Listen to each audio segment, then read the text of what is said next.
Hello, Wonderhussy here in Death Valley National Park.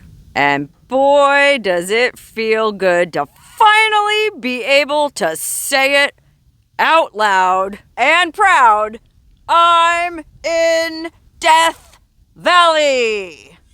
Okay, you're probably wondering, well, gee, Wonderhussy, what's the big deal? You're always making videos talking about how you live in Death Valley. Well, newsflash, my Death Valley compound isn't within the boundaries of Death Valley National Park.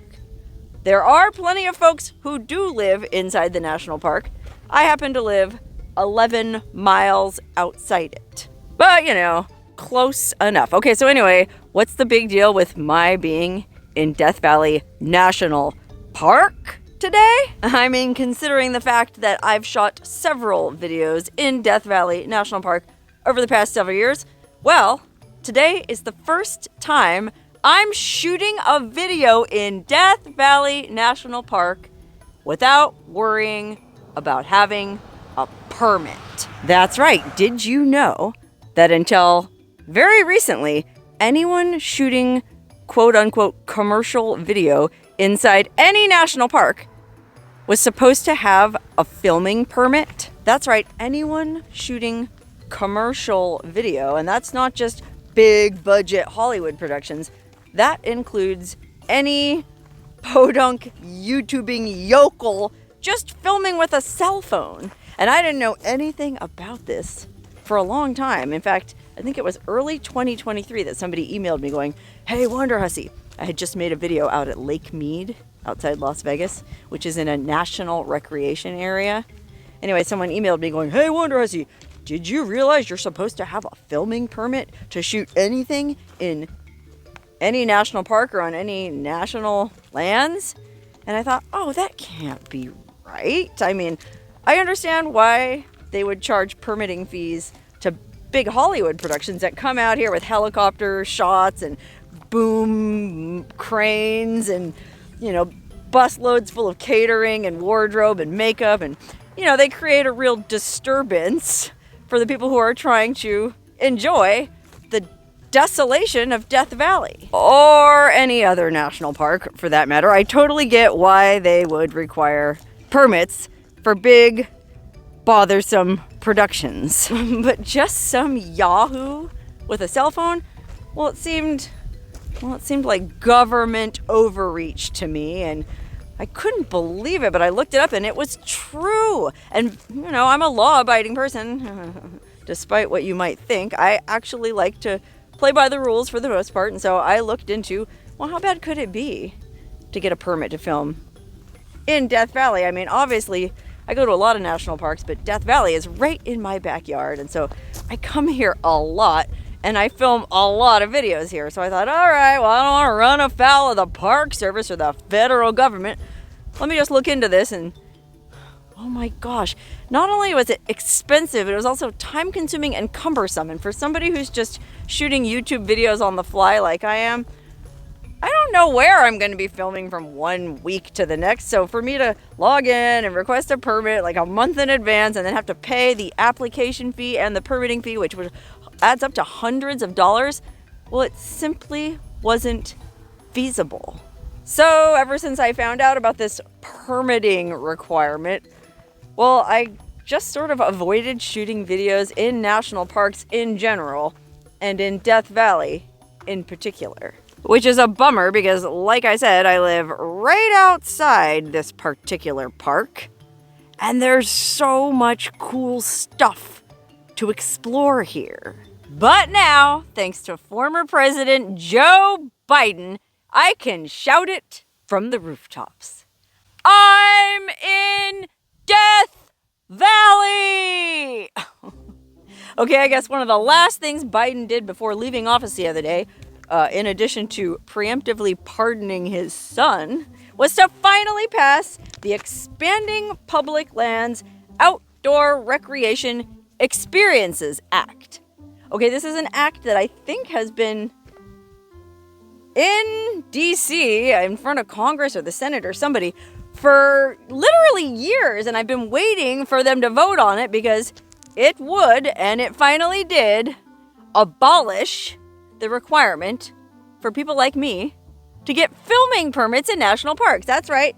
As of the other day, only crews of 7 or more people need to get permits to film in national parks. So, in honor of this momentous occasion, I'm celebrating by taking a road I've never explored in Death Valley, through Cottonwood Canyon. Cottonwood Canyon Road is accessed from the tiny outpost of Stovepipe Wells. Last chance for gas, supplies, and cell signal before entering the Death Valley backcountry. Once you leave the pavement, you're driving through deep sand, so high clearance and 4-wheel drive are a must. And the trail gets even rougher as you wind your way through the Cottonwood Mountains. But the spectacular rock formations and towering canyon walls make this one of the most beautiful and popular 4x4 routes in all of Death Valley. But I wasn't just there for the beautiful scenery. I was actually on a mission to investigate a mysterious formation I became mildly obsessed with while looking at satellite imagery.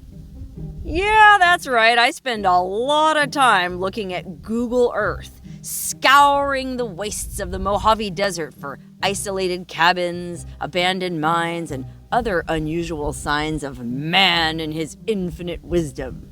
And sometimes viewers send me coordinates to check out, as was the case with my destination on this trip. If you look at Google Maps, there's this mysterious triangle shape on top of a mountain deep in Cottonwood Canyon. Because of its relatively uniform triangular shape, the person who sent it to me thought it looked man-made, like maybe some kind of giant geoglyph or land art installation. But that seemed kind of unlikely to me. It's so far out in the middle of nowhere that I just couldn't imagine why or how somebody could create such a big earthwork in such a remote and inaccessible location. It could just be erosion. It's probably just erosion. I'm sure it has nothing to do with aliens. I mean, it does kind of look like the perfect spot for a UFO landing pad. Way up on top of a mountain in the middle of nowhere in the mysterious hinterlands of Death Valley. And I did think it was kind of interesting how the triangle was bordered by darker colored rocks, almost like someone had built up some kind of crumbling stone wall around the perimeter. Could it actually be man-made? Now I was starting to get curious. So, even though I'm a pretty big skeptic and I was fairly certain it was just some random mountaintop, after a few days of stewing on it, my curiosity got the better of me, and I decided to get to the bottom of this mystery once and for all. My research indicated I could drive up Cottonwood Canyon Road to the very end, and from there I'd only have to hike a few miles overland to see this mysterious formation for myself. But as I approached the end of the road, I found it had been closed about 3 miles from the end, bringing the total distance I'd have to hike to about 6 miles. No big deal. I needed fresh air and exercise anyway, and I had plenty of daylight. But as I made my way up the canyon, I soon realized this was no easy hike. The road had apparently been washed out in a flash flood, and while the trail started out soft and sandy, it climbed gradually and relentlessly uphill. But I was motivated. I really wanted to find out what this triangle was. And it was an absolutely beautiful hike. Aside from the astounding rock formations towering above me on both sides, Cottonwood Canyon is also something of an oasis, home to a series of seasonal springs that were flowing pretty good in mid-January. Because of these natural springs, Cottonwood Canyon is a popular backpacking route. And it sure was comforting to see the presence of life-saving water in the middle of Death Valley. But the springs were also choked with dense vegetation. Not just the cottonwood trees that give the canyon its name, but also thickets of willows and thorny mesquite bushes that often obscured the trail. Hacking my way through the springs was much more time-consuming than I expected, and by the time I reached the point I'd plotted to turn off the trail and head up a side wash up the mountain, I was pretty far behind schedule. But like I said, I was extremely motivated, not just to solve the mystery of the triangle, but also because I really didn't want to spend the night in that canyon. I had all my camping gear in the car with me just in case, and I had even gone ahead and paid $10 for a backcountry camping permit, which is required in Cottonwood Canyon. But Death Valley was in the middle of a winter cold snap, and sleeping in my car just wasn't that appealing. The fact that my house and my cozy bed were only about 3 hours away spurred me on as fast as I could go, straight up the side of that mountain, until finally I realized I had to make a critical decision. Man! As much as I hate to admit it, I don't think I'm gonna have enough daylight to get to this thing and back to my car safely. I mean, to get to this mysterious UFO landing pad, I still have to hike all the way up that wash to the ridgeline and then over in there somewhere. And judging by my pace so far coming up this wash, well, I'm not going to get there until well after 4 o'clock. And I set 4 o'clock as my hard turnaround time because I sure don't want to be navigating my way back down through that canyon and all those trees with their trippy roots in the dark. Because as much as the idea of hiking all the way back down this wash and all the way back down that canyon and all the way back through those forests to my car and then freezing my tuchus off overnight and getting up in the morning and hiking all of this over again, well, as unpleasant as all of that sounds, it sounds way more unpleasant to break an ankle way out here in the middle of nowhere on a night when it might get below freezing. You know what I mean?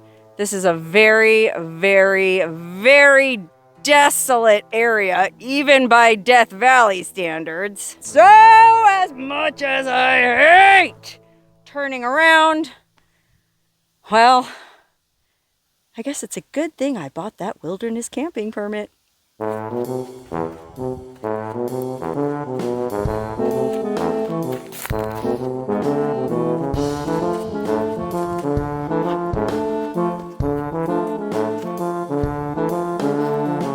Wow, I sure am glad I turned around when I did, because it is getting dark fast. And as soon as that sun went down, it got chilly fast. Remember, I started this hike in a tank top, but thankfully I had the foresight to bring not only a hoodie, but also my puffer coat, which unfortunately really took a beating in that mesquite thicket. Those thorns tore a pretty good sized hole, and now I'm losing all kinds of feathers, and it's a real bummer because this was a really expensive jacket. It was a gift from a friend, and I've had it for almost 5 years now, so I guess it's run its course, and it's time for me to creak open my wallet and buy a new one anyway.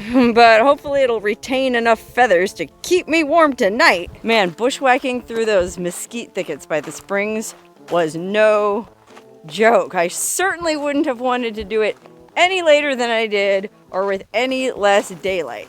Because as it is, well, I don't want to be one of those hikers who ends up having to get rescued, because they did just have to rescue a hiker in this area just the other day. I think it was a Belgian guy rock climbing in Marble Canyon, and well, he got into a situation that he couldn't get out of and had to call for help. And yes, I do have my satellite phone with me, but I sure don't want to have to use it.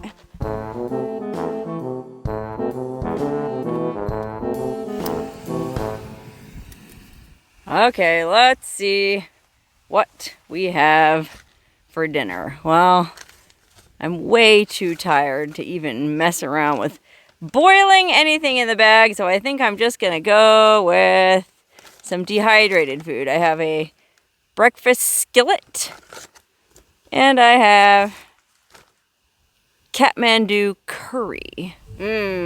Decisions. Well, I know one thing I'm gonna have right away, and that's some hot cocoa with a little nip of peanut butter whiskey. Okay, I've been trying not to drink as much lately, you know, the whole dry January thing. But man, I just hiked 12 miles for nothing. I deserve a drink. Besides, I'm gonna need it to stay warm. You know what I mean? Oh yeah. Well, I went with the Kathmandu curry, and it was all right. I mean, honestly, I'm just so tired. I want to pass out so that I can wake up as early as possible so that I have as much daylight as possible to get to this dang UFO landing pad. But before I go to sleep, I figured I should probably text my sister with my satellite phone to let her know that I had to spend the night. When I left the house this morning, I told her I would almost certainly be home tonight, but there was a slight chance that I would end up camping, and so, well, there's no cell signal here, but I had my handy dandy Garmin InReach, and it says it was able to send the message to her. Now, unfortunately, I have it plugged into my Jackery because the battery was completely dead. That's right, I did that whole gnarly hike with a dead satellite phone. Imagine what would have happened if I had really needed to use it.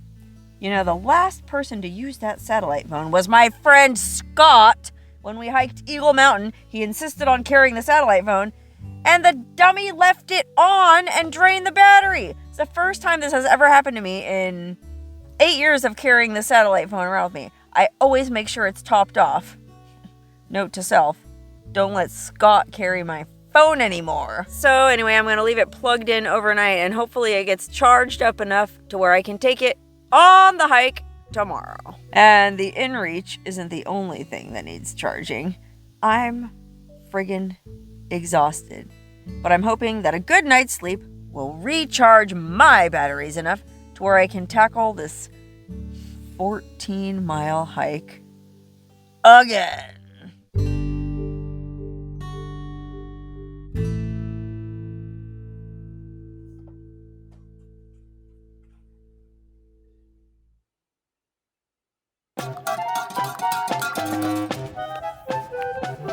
Okay. Round 2.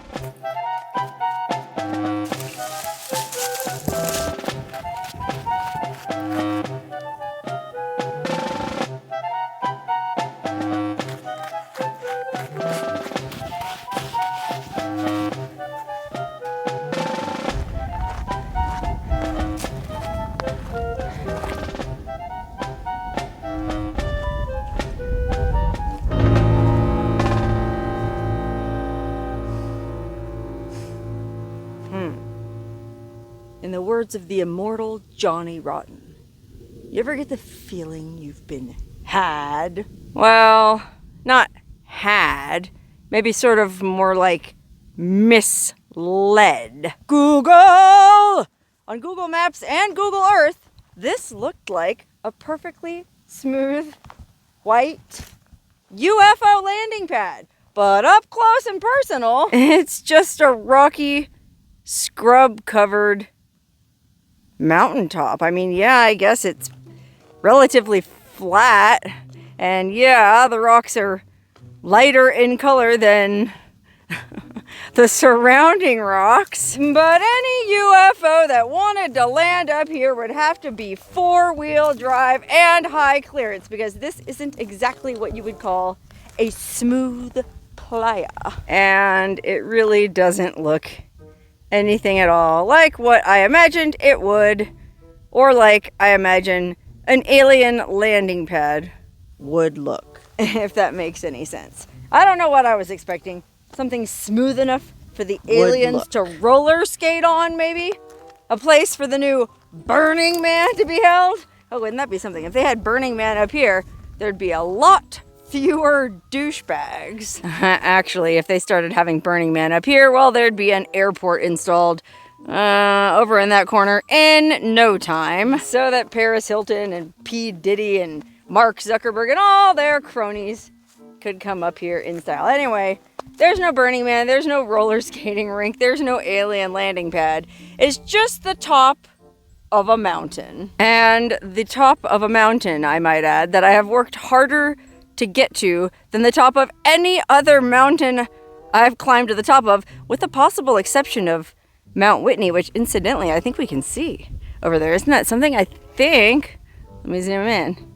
Well, it's definitely the Sierra, and it's definitely covered in snow, and that's definitely the direction of Lone Pine where Whitney Portal is. So I'll bet you anything we can see Mount Whitney from up here. This is a pretty amazing view. I checked my altimeter and we're about a mile high, around 5,254 feet. So even though there might not be a perfectly smooth UFO landing pad up here, well, I didn't hike up here for nothing. We have an amazing view in all directions. And since I hiked all the way up here, well, we might as well take a look around, because Lord knows the next time I'll be up here. Anyway, we'll start out looking west. Like I said, that's Mount Whitney. And then over here to the north, that's Cottonwood Canyon. That's the canyon I hiked up to get here. Down there, we can't see it. But then we'll pan to the east, and look at that. You can see all of Death Valley laid out before us. I mean, there in the distance, that's the Mesquite Sand Dunes and the little settlement of Stovepipe Wells, which is where I left the pavement, and God willing, where I'll be 3-4 hours from now, chowing down on a delicious burger. Oh my gosh, I worked up quite an appetite hiking all the way up here, and wow, I could just go home and eat some Brussels sprouts or something healthy, but I don't know, man. I might have to stop in Stovepipe Wells and get myself a burger to celebrate summiting Mount, well, I don't even know if this mountain has a name, but hey, I'll just be like one of those white dudes back in the day who was the first white dude to climb to the top of a mountain and name it after himself. Now, I can't be sure I'm the first person to ever climb to the top of this mountain. I mean, if you think about the whole of human history, surely some Native American, some Paiute Shoshone, Timbisha Shoshone hiked up here at some point in the last 5,000-10,000 years, but you never know. Maybe they didn't, because there's no reason to come up here unless you have an overactive imagination about UFOs and landing pads. So I might very well be the first human being to ever summit this random mountain, which I hereby proclaim to be called Mount Hussey. Okay, you know how Sir Walter Raleigh or Sir Francis Drake, whoever used to go around and claim lands in the name of Her Majesty Queen Elizabeth I? Well, I'm claiming this mountain in the name of Her Majesty Wonderhussy, the first and last and only. This is Mount Hussey. And just so they know when they make the next map of Death Valley, I went ahead and made a big H out of the darkest rocks I could find up here, which in my imagination would show up on Google Maps, but realistically is probably way too small, and oh my gosh, I'm too tired to go around and pick up even more rocks and make it bigger. So if you happen to look at Google Maps, a version that's been updated after January 22nd, 2025, well, check it out and see if you can see my H. Like I said, it's probably too small, but I'll know it's up here. Man.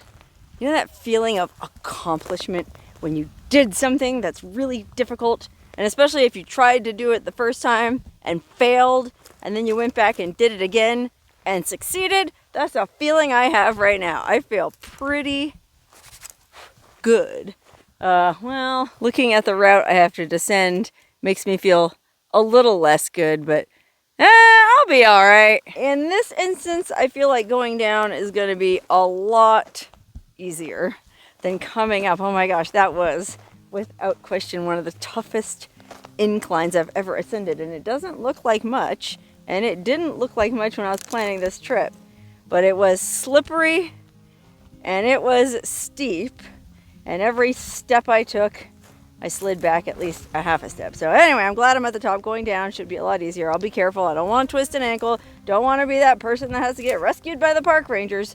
But before I go down, I'm just going to take a quick break here. I'm going to eat some lunch. Okay, I didn't really bring anything fancy to eat. I got an apple. I got some beef jerky. I got a little baggie of macadamia nuts. And because the person who told me about this UFO landing pad in the first place is Canadian, I got a bag of cheesies. Yeah, they're like the Canadian Cheeto, but they're way better than Cheetos. These things are like crack. Might not even have to go to Stovepipe Wells for a burger after all. If I eat all these cheesies. Man, it sure is pretty up here. You know, there's something really neat about being way up at the top of the world at a place that few, if any, other humans have ever been. And it's interesting, too. We're like high enough that there's Joshua trees up here. I don't know if you can see that in the distance. I'll zoom in on that mesa ahead of us. There's a whole bunch of Joshua trees. In fact, there's some down here on the slopes nearer to me, too. How about that?